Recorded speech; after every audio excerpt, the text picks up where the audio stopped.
Sassoon रुग्णालयात सुरक्षा रक्षकांनी अरेरावी केली आहे। रुग्णाच्या नातेवाईकांशी दादागिरीचा व्हिडिओ समोर आलेला आहे। रुग्णाला डॉक्टरांना भेटू दिलं जात नसल्याचा आरोप आहे। नागरिकांचा सुरक्षा रक्षकांच्या वर्तणुकीवरून संताप व्यक्त होऊ लागलाय।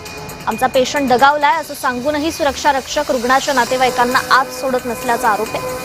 सामान्य नागरिकांकडून सुरक्षा रक्षकाच्या वर्तणुकीवर संताप व्यक्त केला जातोय। या प्रकरणी ससून रुग्णालयाच्या मेडिकल सुप्रिटेंडेंट यांच्याकडे प्रतिक्रिया विचारली असता कोणतीही प्रतिक्रिया मात्र देण्यात आलेली नाहीये।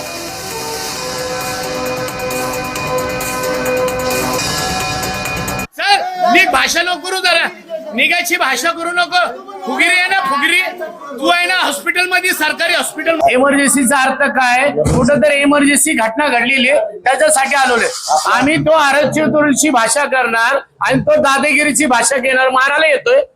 गुंडा आहे का तू? गुंडा आहे का? मारायला येतोय का? मारायला येतो का? आम्हाला मारतो का?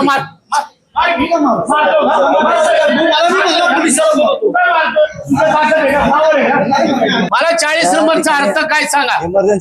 इमर्जन्सी मग डॉक्टरला भेटवायला विनंती करतोय। या सर्व महिला आहे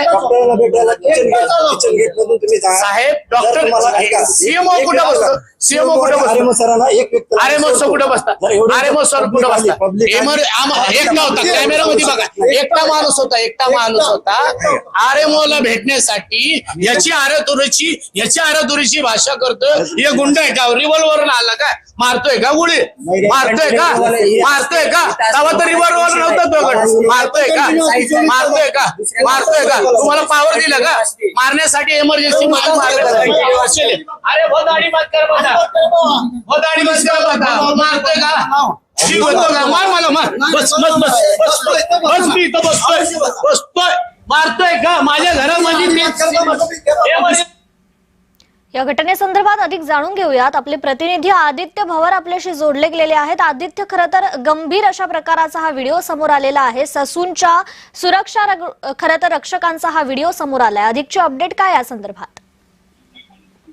नक्कीच कृपा जर पाहायला गेलं तर हा सुरक्षा रक्षकांकडून केल्या गेलेला आजचाच प्रकार नाही, याच्या पूर्वी देखील अनेक असे प्रकार घडलेले आहेत। त्यांच्या तक्रारी अनेकदा ससून रुग्णालयाचे जे डीन आहेत त्यांच्याकडे करण्यात आलेले आहेत, मेडिकल सुपरिटेंडेंटकडे करण्यात आले आहेत, पण कोणतीही ठोस ऍक्शन त्यांच्या विरोधात घेतली जात नाही। त्यांना विचारलं असता ते फक्त उत्तर देतात की बाबा आम्हाला वरच्या वरिष्ठांकडनं आदेश आहे की तुम्हाला सोडू नये किंवा तिथली सगळी तपासणी करण्यात यावी। परंतु ससून रुग्णालयात गेल्यानंतर काही पेशंट हे इमर्जन्सीचे असतात, त्यांना इमर्जन्सी उपचार करण्याची गरज असते, त्याला देखील हे सुरक्षा रक्षक आज सोडत नाही, आरेरावी करतात, दादागिरी करतात। 3 ते 4 गेटच्या तिथनं फिरून जावा किंवा अनेक असे कारण देत असतात। त्यामुळे जे रुग्ण तिकडे येत असतात ते मॅक्झिमम डिझास्टर मध्ये असतात, संतापलेले असतात आणि त्यावरून यांची आरेरावी आणि दादागिरी पाहून ते अजूनही संतप्त होतात। काही नागरिक पुन्हा परततात, पण काही नागरिक परतावा करतात। त्याचाच एक व्हिडिओ आपल्याला समोर येताना पाहायला मिळत आहे। एका पेशंट दगावल्याच्या स्थितीमध्ये होता आणि त्या स्थितीमध्ये इमर्जन्सी मध्ये घेऊन जाणं त्याला आदित्य, मुद्दा लक्षात येतोय। दुर्दास, धन्यवाद आपण दिलेल्या या अपडेट संदर्भात।